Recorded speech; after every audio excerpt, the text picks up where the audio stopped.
ఓం నమ శివాయ. శ్రీ మాత్రే నమః. ఓం శ్రీ సాయిరాం. అందరికీ నమస్కారం అండి. రేపు ఆఖరి కార్తీక సోమవారం. ఈ మాసంలో వస్తున్న చివరి కార్తీక సోమవారం. కార్తీక మాసం చివరి సోమవారానికి ఎంతో ఆధ్యాత్మిక ప్రాముఖ్యత ఉంటుంది. కార్తీక సోమవారం నాడు ఒక్కసారైనా కొబ్బరికాయతో ఇలా చేయాలి. ఇలా చేయడం వలన విపరీతమైన ధనయోగం. కొబ్బరికాయతో ఇలా చేస్తే మీ తలరాత మారిపోతుంది. విపరీతమైన ధనయోగం కలుగుతుంది. కార్తీక సోమవారం అంటే పరమేశ్వరుడికి ఎంతో ఇష్టమైన రోజు. కార్తీక మాసంలో ప్రతిరోజు ఒక పర్వదినమే కనుక కార్తీక సోమవారం కొబ్బరికాయతో నారికేళ్ల దీపాన్ని వెలిగిస్తే కోటి పూజల పుణ్యఫలాన్ని పొందవచ్చు. శాస్త్రాలు చెప్తూ ఉన్నాయి. సకల సంపదలు చేకూర్దే దీపమే నారికేళ్ల దీపం. కొబ్బరికాయతో వెలిగించే దీపమే నారికేళ్ల దీపం. కార్తీక మాసంలో అది కూడా కార్తీక సోమవారం రోజు నారికేళ్ల దీపం వెలిగించటం వలన మీరు ఎన్నో శుభ ఫలితాలను పొందవచ్చు. జీవితంలో ఒక్కసారైనా సరే కొబ్బరికాయతో ఖచ్చితంగా దీపాన్ని వెలిగించాలని పురాణాలు వెల్లడిస్తూ ఉన్నాయి. మీ ఇంటికి ఎలాంటి కష్టాలు ఉన్నా సరే మీ కష్టాలన్నింటినీ గట్టెక్కించే ఏకైక దీపం నారికేళ్ల దీపం. కుటుంబ సమస్యలు, అనారోగ్య సమస్యలు, డబ్బు సమస్యలు, అప్పుల బాధలు, ఇలా ఎలాంటి సమస్యలు ఒక్కసారి ఈ నారికేళ్ల దీపాన్ని వెలిగించి చూడండి. తప్పకుండా మీకున్న సమస్యలు పోతాయి. కార్తీక మాసంలో ఏదో ఒక రోజున కార్తీక సోమవారం ఈ నారికేళ్ల దీపాన్ని వెలిగిస్తే ఆ పరమేశ్వరుడి అనుగ్రహం వల్ల ఖచ్చితంగా కూడా మీ కష్టాలన్నీ కూడా తీరిపోతాయి. మీరు కోరిన కోరికలు నెరవేరుతాయి. నారికేళ్ల దీపాన్ని వెలిగించాలి అంటే పాటించవలసిన నియమాలు ఏమిటనే విషయాన్ని గురించి ఇప్పుడు మనం ఈ వీడియోలో వివరంగా తెలుసుకుందాం. ఫ్రెండ్స్, ఫస్ట్ అయితే ఈ వీడియోకి ఒక లైక్ కొట్టండి. అలాగే మా ఛానల్ని కూడా సబ్స్క్రైబ్ చేసుకొని మాకు సపోర్ట్ చేయండి. ఎందుకు అంటే మీ సపోర్ట్ మాకు చాలా అవసరం. ఇక వీడియోలోకి వస్తే రేపు ఈ మాసంలోని చివరి కార్తీక సోమవారం. ఈ కార్తీక మాసం మొత్తం ఆధ్యాత్మికంగా ఆర్తితో నిండి ఉంటుంది. జీవితపు పరుగులో ఎంతమంది నిజంగా భగవంతుని స్మరించగలిగినారు. కొందరికి పని ఒత్తిడి, కొందరికి ఆరోగ్య సమస్యలు, మరికొందరికి పరుగు. ఈ కారణాలతో ఈ మాసంలో వచ్చిన సోమవారాల్లో పూజ చేయలేకపోయినా వారు ఉండవచ్చు. కానీ భగవంతుడు కరుణామయుడు. తప్పులు చేసిన వారిని క్షమించి మరొక అవకాశం ఇచ్చే దయామూర్తి. రేపు ఈ మాసంలోని చివరి సోమవారం. ఇది భక్తులకు చివరి బంగారు అవకాశం అన్నమాట. ఇప్పటి వరకు పూజ చేయకపోయినా, ఉపవాసం చేయకపోయినా, దానం చేయకపోయినా, దీపం పెట్టకపోయినా రేపు మాత్రం తప్పకుండా చేయండి. ఎందుకు అంటే ఈ ఒక్క రోజులో చేసిన చిన్న పూజ కూడా మొత్తం మాసం చేసిన ఫలితాన్ని ఇస్తుంది అని పురాణ వచనాలు కూడా చెప్తూ ఉన్నాయి. ఈ ఆఖరి సోమవారానికి దేవుడు స్వయంగా భక్తులకు తనకు చేరుకునే దారి చూపిస్తాడు. ఉదయాన్నే బ్రహ్మ ముహూర్తంలో లేచి మనస్సును స్వచ్ఛం చేసుకొని తలస్నానం చేయాలి. కార్తీక మాసంలో ప్రతి నీటి బిందువుకు పవిత్రత ఉంటుంది అని శాస్త్రాలు వెల్లడించాయి. స్నానం అనంతరం వెల్లడి లేదా కొత్త బట్టలు వేయటం ఆచారం. ఇక శివాలయానికి వెళ్ళడం అసాధ్యమైతే అత్యుత్తమం. స్వామికి అభిషేకం చేయండి. పంచామృతాలతో, గంగాజలంతో, చెరుకు రసంతో, పల రసాలతో, భస్మంతో, గంధంతో మీరు చేయగలిగిన రీతిలో చేయండి. శివుడు భక్తుడి సౌలభ్యాన్ని చూస్తాడు, సౌఖ్యాన్ని కాదు. మీరు ఏ పదార్థం వాడుతున్నారన్నది ముఖ్యమేమీ కాదు. ఆ తరుణంలో మీ మనసు ఎంత భక్తితో ఉన్నదే ప్రధానమైనది. మారేడు దళాలు, తులసి ఆకులు, పువ్వులు వాడి శివలింగాన్ని పూజించండి. ఆలయానికి వెళ్ళడం సాధ్యం కాకపోతే ఇంట్లోని శివలింగం లేదా శివుడి పటాన్ని పూజించండి. వీటితోనే అభిషేకం చేసినా పర్వాలేదు. ముఖ్యమైన ఏమిటంటే ఓం నమ శివాయ అనే పంచాక్షరి మంత్రంతో ఎన్నిసార్లు భక్తితో జపం చేయండి. పాపక్షయానికి, మనశ్శాంతికి, దేహ ఆరోగ్యానికి మూలమవుతుంది. ఈ ఒక్కరోజు చేసే అభిషేకం ఈ మాసమంతా చేసిన అభిషేక ఫలాన్ని ఇస్తుంది. ఈ విశ్వాసాన్ని మన పెద్దలు అనుభవం ద్వారా స్థాపిస్తారు. ఇలా ఉదయం పూజ చేసిన తర్వాత రోజంతా ఉపవాసం ఉండండి. ఇది కష్టమైతే పాలు లేదా పండ్లు మాత్రమే తీసుకొని సాత్విక ఆహారం పాటించండి. మధ్యలో వ్యర్థమైన సంభాషణలు, కోపము, అలసత్వము, ఆగ్రహం ఇలాంటివి దూరంగా ఉంచండి. ఈరోజు మనసు ప్రశాంతంగా ఉంచి శివ చింతనలో ఉండడం అతి అవసరం. సాయంత్రం ప్రదోషకాలంలో శివ దర్శనం లేదా శివస్మరణ చేసుకోండి. దీపం వెలిగించాక ఉపవాసాన్ని విరమించండి. ఇది పక్కా విధానం. ఈ ఒక్కరోజు చేసే ఉపవాసం పాపహరణమే కాకుండా సర్వరోగ నివారణ కారణి అని కూడా పురాణాలు వర్ణించాయి. దేహంలో ఉన్న చెడు శక్తులు, మనసులో ఉన్న మలిన భావాలు ఈ ఉపవాసం ద్వారా కరిగిపోతాయి. రేపు సాయంత్రం దీపదానం తప్పకుండా చేయండి. కార్తీక మాసంలో దీపం వెలిగించటం అత్యంత ప్రధానమైనది కర్మ. దీప కాంతి అనేది జ్ఞానానికి, శుభానికి, సంపదకు సూచిక. ఇంటి గుమ్మానికి ఇరువైపుల దీపాన్ని తప్పకుండా వెలిగించండి. అలాగే తులసి కోట వద్ద కూడా దీపం పెట్టి తులసి అమ్మవారిని తప్పకుండా పూజించాలి. కార్తీక మాసం అంటేనే హరిహరులు ఇద్దరికి కూడా ప్రీతికరమైన మాసం. తులసి సాక్షాత్తు విష్ణుమూర్తి ప్రియమైనది, లక్ష్మీదేవి స్వరూపం. ఈ పవిత్ర సోమవారం నాడు తులసిని పూజించడం ద్వారా శివకేశవుల అనుగ్రహం ఒకేసారి లభిస్తుంది. దీనివల్ల ఇంట్లో ఐశ్వర్యానికి, ముఖ్యంగా ముత్తైదువులకి సౌభాగ్యానికి ఎప్పటికీ లోటు ఉండదు. కాబట్టి తులసి పూజ అసలు మర్చిపోవద్దు. అంతేకాకుండా ఈ మాసంలో ఇప్పటి వరకు ఉసిరికాయ మీద దీపం పెట్టని వారు ఉంటే రేపు ఆఖరి అవకాశం కాబట్టి తప్పకుండా ఆ దీపాన్ని వెలిగించండి. ఉసిరి చెట్టులో సాక్షాత్తు శ్రీ మహావిష్ణువు, లక్ష్మీదేవి కొలువై ఉంటారని శాస్త్రాలు చెప్తూ ఉన్నాయి. ఒక మంచి ఉసిరికాయను తీసుకొని దాన్ని శుభ్రం చేసి పైన కొద్దిగా చదురుగా కట్ చేసి అందులో కొంచెం చిన్న గుంతలా చేసి ఆవు నెయ్యి పోసి దూదితో ఒత్తి చేసి వెలిగించాలి. ఈ ఉసిరి దీపాన్ని తులసి కోట వద్ద లేదా దేవుడి మందిరంలో వెలిగించడం ద్వారా మన దరిద్రాలు, పాపాలు తొలగిపోయి మహాలక్ష్మీదేవి అనుగ్రహం కలుగుతుంది. అనంతమైన పుణ్యం లభిస్తుంది. మీరు ఆవు నెయ్యితో వెలిగిస్తే శ్రేష్టం. అది కుదరకపోతే నువ్వుల నూనెనైనా వాడవచ్చు. ముఖ్యంగా 365 ఒత్తులు కలిగిన దీపం వెలిగించగలిగితే ఇది ఒక్క రోజులో సంవత్సరం అంతా కూడా దీపారాధన చేసిన సమాన పుణ్యాన్ని ఇస్తుంది. దీపం వెలిగినప్పుడు ఆ కాంతిని కొద్దిసేపు మనసారా చూస్తూ ప్రార్థించండి. శివశక్తి మన జీవితంలో ఎల్లప్పుడూ ఉండి జ్ఞాన దీప్తి ప్రసాదించాలి అని చెప్పి దీపదానానికి తోడుగా దానం కూడా ఈ రోజున చేయడం మర్చిపోవద్దు. దానం అంటే కేవలం ధనం ఇవ్వడం మాత్రమే కాదు, ఆకలితో ఉన్నవారికి అన్నం పెట్టడం. అది అన్నిటికంటే కూడా గొప్పది. ఆహారం, వస్త్రాలు లేదా కనీస ధర్మం ఏం ఇచ్చినా శివుడు అనుగ్రహిస్తాడు. తృప్తిగా తిన్నట్టు దానం చేసే మనస్సు భగవంతుడి పూజ కంటే కూడా ఉన్నతం అని మన గురువులు చెప్పాడు. శివాలయాల్లో దీపారాధనల కోసం నూనె, వత్తులు, నెయ్యి వంటివి అందించడం కూడా ఒక పుణ్యకార్యం. మీరు ఇచ్చే చిన్న సహాయం కూడా మీకు అపారమైన పుణ్యఫలాన్ని ఇస్తుంది. ఇక ఈరోజు పఠనానికి కూడా ఎంతో మహిమ ఉంది. కార్తీక పురాణంలోని చివరి అధ్యయనాలను చదవడం లేదా వినడం చేయండి. శివ స్తోత్రాలు, లింగాష్టకం, బిల్వాష్టకం, శివపూర్వ కథలు చదవడం లేదా వినడం ద్వారా మనస్సు ప్రశాంతమవుతుంది.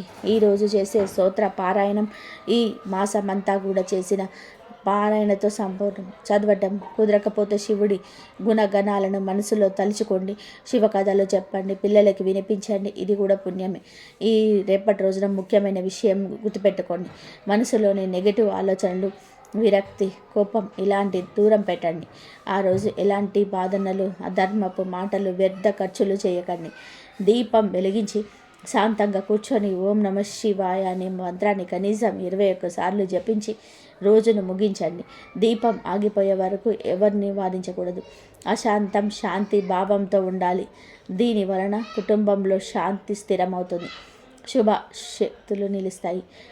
ఈ విధంగా రేపు ఆఖరి కార్తీక సోమవారం రోజు దీపదానము, దానము, ఉపవాసము చేసి నిషిద్ధ ఆహారానికి దూరంగా ఉండి మనసును పవిత్రంగా ఉంచి గడపండి. ఇది మీ పాపాలను హరిస్తుంది, మీ కుటుంబానికి ఐశ్వర్యము, ఆరోగ్యము, ఆనందం తెస్తుంది. ఈ చిన్న ఆచరణే మీలోని చీకటిని తొలగించే శక్తిగా మారుతుంది. ప్రతి దీపం వెలిగించినప్పుడు మీ జీవితం కాంతిలోనికి వస్తుంది. ఈ ఒక్క రోజు శివుడి పూర్తి భక్తితో స్మరించండి. మనలో ఉన్న మానవత్వాన్ని, దయా స్వరూపాన్ని ఆయనకు అర్పణ చేయండి. ఈ ఆఖరి కార్తీక సోమవారం కేవలం ఒక పండగ రోజు కాదు, ఇది కొత్త ఆరంభానికి సూచక. గుర్తుంచుకోండి, దేవుడిపైన భక్తి, నమ్మకం చాలా ముఖ్యం. ఇవి లేకుండా మీరు పూజ, ఉపవాసము, దానాలు చేసిన ఎలాంటి ఫలితం ఉండదు. దేవతలకే దేవుడైన పరమేశ్వరుడికి 3 కన్నులు ఉంటాయి. అలాగే కొబ్బరికాయకు కూడా 3 కన్నులు ఉంటాయి. కాబట్టి పరమేశ్వరుడికి అలాగే కొబ్బరికాయకు చాలా అనుబంధం ఉంటుంది. కొబ్బరికాయలోని త్రిమూర్తులు నివసిస్తూ ఉంటారు. సంపదలకు దేవత అయిన శ్రీ మహాలక్ష్మీదేవి కూడా కొబ్బరికాయ అంటే చాలా ఇష్టం. ముక్కోటి దేవతలకు కూడా కొబ్బరికాయ చాలా ప్రీతికరమైనది. కాబట్టి మనం పూజ చేసి సమయేటప్పుడు గుడికి వెళ్ళేటప్పుడు ఇప్పుడు ఖచ్చితంగా దేవుడికి కొబ్బరికాయలు కొడతాం. ఇంతటి పవిత్రమైన కొబ్బరికాయ దీపం వెలిగిస్తే పూర్వజన్మ పాపాలన్నీ కూడా తొలగిపోతాయి. అఖండ రాజయోగం కూడా వస్తుంది. నారికేల దీపానికి కార్తీక మాసంలో ఏదో ఒక రోజు వెలిగిస్తే కోటి జన్మల పుణ్యఫలం లభిస్తుంది. అన్ని దీపాల కంటే కూడా ఈ నారికేల దీపం చాలా శ్రేష్టమైనది. ఎంతో ప్రీతి అయిన ఈ కార్తీక మాసంలో ముఖ్యంగా సోమవారం రోజున ఎప్పుడో ఒకసారి ఈ కొబ్బరికాయ దీపం వెలిగిస్తే మీ మనసులో ఉన్న ఎలాంటి కోరికలైనా సరే నెరవేరుతాయి. అలాగే మీ ఇంటికి శివుడి అనుగ్రహం లభిస్తుంది. అంతటి శక్తి ఈ నారికేల దీపంకి ఉంటుంది. ఈ కొబ్బరి దీపం వెలిగించే రోజున స్త్రీలు శుచిగా తలస్నానం చేసి ఇంటి మొత్తాన్ని కూడా శుభ్రం చేసుకొని ఇంటి ముందు ముగ్గులు వేసి ఇల్లంతా పసుపు నీళ్ళు చల్లుకోండి. తర్వాత పూజలు చేసే స్త్రీలు నిండు ముత్తైదులాగా తయారవ్వాలి. కేవలం పూజ గదిని శుభ్రం చేసుకొని మీ పూజ గదిలో ఉన్న శివపార్వతుల పటాన్ని తడిగుడ్డతో శుభ్రంగా తూడాలి. తర్వాత శివపార్వతుల పటానికి గంధం బొట్లు పెట్టండి. అయితే ప్రతి ఒక్కరు కూడా తెలుసుకోవాల్సిన ఒక విషయం ఏమిటి అంటే, మన పూజ గదిలో ఉండే దేవుని చిత్రపటానికి కుంకుమ బొట్లు సమర్పించకూడదు. కేవలం గంధం బొట్టు మాత్రమే పెట్టుకోవాలి. ఎందుకు అంటే ఆ పరమేశ్వరుడు ఎల్లప్పుడూ తపస్సులోనే ఉంటాడు. కాబట్టి చల్లదానిని ఇచ్చే గంధాన్ని సమర్పిస్తే ఆ పరమేశ్వరుడు పొంగిపోతాడు. కాబట్టి మీ పూజ గదిలో ఉన్న శివపార్వతుల పటానికి ఎల్లప్పుడూ గంధం బొట్టు మాత్రమే పెట్టుకోండి. ఆ పరమేశ్వరుడికి ఇష్టమైనది పూలతో శివ పార్వతులను నిండుగా అలంకరించుకోండి. విలువ పత్రం అంటే శివుడికి చాలా ప్రీతికరమైనది. కాబట్టి నారికేల దీపాన్ని వెలిగించేటప్పుడు శివుడికి ఇష్టమైన బిల్వపత్రాలను అలాగే తెల్ల పూలను సమర్పించటం వలన మీరు చేసే పూజకు రెట్టింపు పుణ్యఫలం లభిస్తుంది. విలువ పత్రం అందుబాటులో లేనివారు తెల్ల జిల్లేడు పూలు కానీ, గన్నేరు పూలు కానీ, సన్నజాజులు కానీ, పారిజాత పుష్పాలు కానీ, శంకు పుష్పాలు కానీ శివుడికి సమర్పించండి. మీకు అందుబాటులో ఉన్న పుష్పాలతో శివుడిని పూజించండి. వ్యాపారాలు చేసేవారు గన్నేరు పూలతో శివుడిని పూజిస్తే మీ వ్యాపారం బాగా అభివృద్ధి చెందుతుంది. శంకు పుష్పంతో శివుడిని పూజిస్తే డబ్బు సమస్యలన్నీ కూడా తొలగిపోతాయి. మీ ఇంటికి విపరీతమైన సంపద చేకూరుతుంది. జిల్లేడు పూలతో శివుడిని పూజిస్తే 7 తరాల ఐశ్వర్యం ప్రాప్తిస్తుంది. వెలక పండుని శివుడికి సమర్పిస్తే పుత్ర సంతానం వర్తిస్తుంది. ఈ విధంగా మీ వివిధ రకాలలో శివపార్వతుల నిండుగా అలంకరించుకోండి. శివుడి పైటానికి అష్టదళ పద్మ ముగ్గును వేయండి. ముగ్గు మీద పసుపు మీద ఒక ప్లేట్ కానీ లేదా ఒక విస్తరాకును కానీ పెట్టుకోండి. స్టీల్ ప్లేటు మాత్రం అస్సలు ఉపయోగించకూడదు. ఈ ప్లేట్ పైన గంధంతో ఓం అని రాయండి. తర్వాత ఈ ప్లేట్ పైన 3 గుప్పెళ్ళ బియ్యం పోయండి. ఈ బియ్యం మీద కొంచెం పసుపు కుంకుమ వేయండి. ఈ బియ్యం పైన కొబ్బరి చిప్పను పెట్టి దీపం వెలిగించాలి. కాబట్టి ముందుగా ఒక మంచి కొబ్బరికాయను తీసుకొని కొబ్బరికాయను చేతిలోనికి తీసుకొని మనసు లగ్నం చేసి శివుడికి నమస్కారం చేసుకొని మీ గోత్రనామాలు మీ సంకల్పం చెప్పుకొని కొబ్బరికాయను పగలగొట్టండి. కొబ్బరికాయలో ఉన్న నీటిని ఒక గ్లాసులో పోసుకొని పక్కన పెట్టండి. ఈ కొబ్బరికాయ 2 చెక్కలుగా చక్కగా ఉంటాయి, అంటే సమానంగా ఉంటాయి అన్నమాట. 3 కన్నులు ఉన్న కొబ్బరి చిప్పను తీసుకొని పీచు మొత్తాన్ని తీసేసి ప్లేట్లో ఉన్న బియ్యం మీద పెట్టి శివుడికి నమస్కారం చేసుకోండి. ఈ కొబ్బరి చిప్పకు కుంకుమ బొట్లు పెట్టి నువ్వుల నూనె కానీ కొబ్బరి నూనె కానీ ఆవు నెయ్యి కానీ పోసుకోవాలి. నువ్వుల నూనెతో దీపం వెలిగిస్తే కుజ దోషాలు, రాహుకేతు దోషాలు, అష్టమ శని దోషాలు, ఇలా మీ జాతకంలో ఉన్న దోషాలు కూడా తొలగిపోతాయి. కొబ్బరి నూనెతో దీపం వెలిగిస్తే మీకున్న డబ్బు సమస్యలు, అప్పు సమస్యలన్నీ కూడా తీరిపోతాయి. ఇక అన్నిటికంటే కూడా ఆవు నెయ్యి చాలా శ్రేష్టమైనది. ఆవు నెయ్యితో దీపం వెలిగిస్తే ముక్కోటి దేవతలు సంతృప్తి చెందుతారు. ఈ విధంగా మీకు అందుబాటులో ఉండే నూనెను కొబ్బరి చిప్పలో పోసి 3 జ్యోతులను వెలిగించుకోవాలి. 2 ఒత్తులను కలిపి ఒక జ్యోతి వెలిగించండి. ఇలా మొత్తం 6 ఒత్తులతో 3 జ్యోతులు వెలిగించాలి. ఈ దీపం వెలిగించగానే ముక్కోటి దేవతలందరూ కూడా ప్రత్యక్షమవుతారట. కాబట్టి ఈ నారికేల దీపానికి నమస్కారం చేసుకొని మీకు ఉన్న కష్టాలన్నీ కూడా త్వరగా తీరిపోవాలని ఆ పరమేశ్వరుడికి చెప్పుకుంటే నమస్కారం చేసుకోండి. అలాగే నారికేల దీపం వద్ద పూలు అలాగే అక్షింతలు వేయండి. కొబ్బరికాయను పగలగొట్టినప్పుడు కొబ్బరి నీళ్ళు వస్తాయి కదా, ఆ కొబ్బరి నీటిని పూజలో నైవేద్యంగా పెట్టుకోవచ్చు. అలాగే మీరు కొబ్బరికాయ పగలగొట్టినప్పుడు రెండవ చిప్ప ఉంటుంది కదా, ఆ చిప్పకు ఉన్న కొబ్బరిని చిన్న చిన్న ముక్కలుగా కోసి అందులో కొంచెం పంచదారను కలిపి శివయ్యకు నైవేద్యంగా సమర్పించవచ్చు. ఇక చివరిగా ఈ నారికేళ్ల దీపానికి ఆరతి ఇచ్చి శివయ్యకు నమస్కారం చేసుకొని 3 ప్రదక్షిణాలు చేసి మీ పూజను ముగించవచ్చు. కార్తీక మాసంలో ఏ కార్తీక సోమవారానికైనా సరే ఈ నారికేళ్ల దీపాన్ని వెలిగిస్తే మీ కుటుంబానికి శివయ్య సంపూర్ణ అనుగ్రహం లభిస్తుంది. మీ కుటుంబానికి ఎలాంటి కష్టాలు రాకుండా ఆ పరమేశ్వరుడు మీ ఇంటిని రక్షిస్తాడు. కాబట్టి కార్తీక సోమవారాలు ఒక్కసారైనా సరే శివుడి కొబ్బరికాయ దీపాన్ని వెలిగి శుభ ఫలితాలను పొందండి. కార్తీక మాసం ఎంతో పవిత్రమైన మాసం. స్నానం, దానం, జపాలు, పూజలు, ఉపవాస వ్రతాలు, దీపాన్ని వెలిగించటం, వనభోజనాలు వంటివి చేయడం వలన జన్మ జన్మల పాపాలను నక్షాపరణ చేసి ఆనందమైన పుణ్యం ఫలాలను ప్రసాదించే మహిమాన్వితమైన మాసం కార్తీక మాసం. చాంద్రమాన ప్రకారం కార్తీక మాసం 8వది. శరదృతువులో 2వ మాసం. ఈ మాసంలోనే పూర్ణిమ నాడు చంద్రుడు కృత్తికా నక్షత్ర సమీపంలో సంచరిస్తూ ఉండడం వలన ఈ మాసానికి కార్తీక మాసం అని పేరు వచ్చింది. కార్తీక మాసానికి సమానమైన మాసము లేదు. శ్రీ మహావిష్ణువుకు సమానమైన దేవుడు లేడు. వేదంతో సమానమైన శాస్త్రము లేదు. గంగతో సమానమైన తీర్థము లేదు అని స్కాంద పురాణం చెప్తుంది. అన్ని మాసాలలో చేసే ఆధ్యాత్మిక కార్యక్రమాల కన్నా కార్తీక మాసంలో చేసే ఉపవాసాలు, స్నానము, దానము ఎన్నో రెట్ల ఫలాలను ఇస్తుందని పురాణాలు చెప్తూ ఉన్నాయి. ఈ మాసంలోని నిత్యం ప్రాతకాలంలో స్నానమాచరించి గుడికి వెళ్ళి దీపారాధన చేస్తే అత్యంత పుణ్యఫలం లభిస్తుందని పండితులు చెప్తూ ఉన్నారు. అయితే ఈ కార్తీక మాసం పూర్తయ్యేలోపు ఒక్కసారైనా సరే మర్చిపోకుండా ఈ ఆకును తినాలి. అలా తింటే మీ ఇంట్లో డబ్బుల వర్షం కురుస్తుంది. కానీ విని ఎరగని అదృష్టం పడుతుంది. అంతులేని ఐశ్వర్యం సిద్ధిస్తుంది. అనారోగ్య సమస్యలు కూడా పోతాయి. కార్తీక మాసంలో ఈ ఆకును తింటే ఆరోగ్యానికి కూడా చాలా మంచిదని శాస్త్రాలు కూడా చెబుతూ ఉన్నాయి.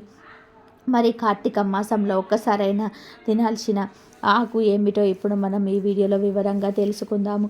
అంతకన్నా ముందు కార్తీక మాసంలో ఒక రాయిని దానం చేస్తే ఎటువంటి ఫలితం కలుగుతుందో తెలిపే కథను విందాము. ఒకసారి జనక మహారాజు వశిష్ఠ మహర్షిని కార్తీక మాసంలో సాలగ్రామ దానం ఎప్పుడు చేయాలి, దాని వలన ఎలాంటి ఫలితం కలుగుతుందని అడుగుతాడు. అప్పుడు వశిష్ఠుల మారు రాజోత్తమ, కార్తీకంలో సాలగ్రామ దానం చేయాలి. ఆ విధంగా చేయడం వలన ఎలాంటి ఫలితం కలుగుతుందనే విషయానికి సంబంధించిన కథను వశిష్ఠ మహర్షిని జనక మహారాజుకు చెప్పడం మొదలు పెడతాడు. పూర్వం గోదావరి తీరంలో ఒక వైశ్యుడు ఉండేవాడు. ఆయన చాలా పిసినారి. ఊళ్ళో వాళ్లకు అప్పులు ఇస్తూ అధిక వడ్డీలు లాభడుతూ ఉండేవాడు. అంతటి సిరి సంపదలు ఉన్నప్పటికీ కూడా ఆయనకి ఎవరికి ఎలాంటి సహాయం చేయడు. దైవ కార్యాల వైపు కన్నెత్తి కూడా చూడడు. ఏ రోజుకు ఆ రోజు ఎంత లాభం వచ్చిందని లెక్కలు వేసుకుంటూ ఉంటాడు. ఊళ్ళో వాళ్ళలో చాలామంది ఆయన దగ్గర అప్పు తీసుకున్న వాళ్ళే గనక ఆయనకు ఎదురు మాట్లాడే ధైర్యం ఎవరికి ఉండదు కాదు. అలా మాట్లాడితే తాము తీసుకున్న డబ్బు తిరిగి ఇచ్చేయమని ఒత్తిడి చేస్తారని భయపడుతూ ఉంటారు. దాంతో ఆ వయసుడు మరింత కటువుగా వ్యవహరిస్తూ ఉంటాడు. ఒక రోజున ఒక బ్రాహ్మణుడి దగ్గర అప్పు వసూలు చేయడానికి వెళ్తాడు. ఉన్న పలంగా తన డబ్బు చెల్లించమని, లేదంటే ఊరుకునేది లేదంటూ ఆగ్రహ ఆవేశాలను వ్యక్తం చేస్తాడు. ప్రస్తుతం తన దగ్గర డబ్బు లేదని, అప్పు ఎగ్గొట్టాలని ఆలోచన కూడా తనకు లేదని ఆ బ్రాహ్మణుడు చెప్తాడు. కొంత గడువు ఇవ్వమని కోరుతాడు. ఇంతకాలం ఆగటమే ఎక్కువని, ఇంకా నిరీక్షించడం తన వలన కాదని, మర్యాదగా డబ్బు చెల్లించడమని ఆ వయసుడు పరబట్టుబడతాడు. ఇప్పటికిప్పుడు తాను ఎక్కడి నుంచి తీసుకొచ్చేది, ఎవరు ఇస్తారు అంటూ ఆ బ్రాహ్మణుడు నిస్సహాయ స్థితిని ప్రదర్శిస్తాడు. కొంత సమయం ఇస్తే అనా పైసతో సహా ఇచ్చుకుంటానని ప్రాధేయపడతాడు. అయినా ఆ వైశ్యుడు వినిపించుకోకుండా ఆ బ్రాహ్మణుడి ఇంటి ముందు చెందులు తొక్కుతూ అనేక రకాలుగా తిడుతూ చివరికి ఆవేశాన్ని అణుచుకోలేక కొడతాడు. ఊహించని ఆ దెబ్బకు ఆ బ్రాహ్మణుడు అక్కడే చనిపోతాడు. బ్రాహ్మణుడు తన దెబ్బలకు చనిపోవడం చూసి ఆ వైశ్యుడు భయపడిపోతాడు. ఆ సంఘటనను ఎవరైనా చూసారేమోనని అటు ఇటు చూస్తాడు. ఒకవేళ ఎవరైనా చూసినా తానంటే ఉన్న భయం కారణంగా ఎవరికి చెప్పరనే ధైర్యంతో అక్కడి నుంచి వెళ్ళిపోతాడు.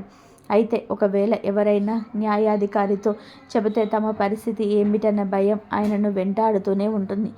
ఎవరు ఏ సమయంలో వచ్చి ఆ హత్య గురించి అడుగుతారని కంగారు పడిపోతూనే చాలా కాలం గడుపుతాడు. ఆ తర్వాత కొంతకాలానికి ఆ వైశ్యుడు కూడా చనిపోతాడు. వ్యాపారం పేరుతో ఎంతోమందిని ఎన్నో రకాలుగా పీడించిన ఆ వైశ్యుడిని యమభటులు యమలోకానికి తీసుకెళ్తారు. యమధర్మరాజు ఆయన పాపాల చిట్టాను పరిశీలించి రవరవరాది నరకాలు అనుభవించేలాగా చెయ్యమని ఆదేశిస్తాడు. దాంతో ఆ వైశ్యుడికి అత్యంత భయంకరమైన బాధాకరమైన ఆ శిక్షలు అమలు జరుగుతూ ఉంటాయి. నరకంలో ఇంతటి బాధలను అనుభవించవలసి ఉంటుందని తెలిస్తే అంతటి ఘోరాలు చేసి ఉండేవాడిని కాదని కదా అని విచారిస్తూనే ఆ వైశ్యుడు ఆ శిక్షలను అనుభవిస్తూ ఉంటాడు.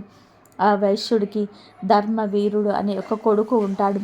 ఆ యువకుడు తండ్రి వలనే కాకుండా ఎంతో ఉదార స్వభావంతోనే వ్యవహరిస్తూ ఉంటాడు. దైవ కార్యాలు నిర్వహించడమే కాకుండా ప్రజలకు ఉపయోగపడే బావులు చెరువులు తవ్విస్తూ ఉంటాడు. ఏ వ్యాపారం చేస్తున్నప్పటికీ కూడా ధర్మం తప్పకుండా నడుచుకుంటూ ఉంటాడు. ఎవరు ఎలాంటి అవసరాల్లో ఉన్నా ఆపదలో ఉన్నా ఆదుకుంటూ ఉంటాడు. అలాంటి ధర్మవీరుడి ఇంటికి ఒకరోజు ఇలా వస్తాడు. సాక్షాత్ నారదుడు తన ఇంటికి రావడం ధర్మవీరుడికి ఆశ్చర్యాన్ని కలిగిస్తుంది. నారద మహర్షిని సాదరంగా ఆహ్వానించి తన ఇల్లు పావనమైందని తన జన్మ ధన్యమైనదని అంటాడు. నారద మహర్షి నుంచి అనేక ఆధ్యాత్మిక పరమైన విషయాలను అణిగి తెలుసుకుంటాడు. ఆ సమయంలోనే అతడికి కార్తీక మాసం యొక్క విశిష్టతను గురించి నారదుడికి చెప్తాడు. కార్తీక మాసంలో స్నాన దాన జప దీపారాధన ఫలితాలను గురించి ప్రస్తావిస్తాడు. కార్తీక ద్వాదశి రోజున చేయాల్సిన దానాలను గురించి వివరిస్తాడు. కార్తీక ద్వాదశి రోజున సాలగ్రామ దానం చేయమని, ఆ దాన ఫలితంగానే అతని తండ్రికి నరకలోకం నుంచి విముక్తి కలుగుతుందని చెప్తాడు. కార్తీక మాసంలో సాలగ్రామ దానం చేస్తే ఎంతో మంచిదని, నరకలోకంలోని అనేక బాధలు పడుతున్న తన తండ్రికి అక్కడి నుంచి విముక్తి లభిస్తుందన్న విన్న ధర్మవీరుడు చిన్నగా నవ్వుతాడు.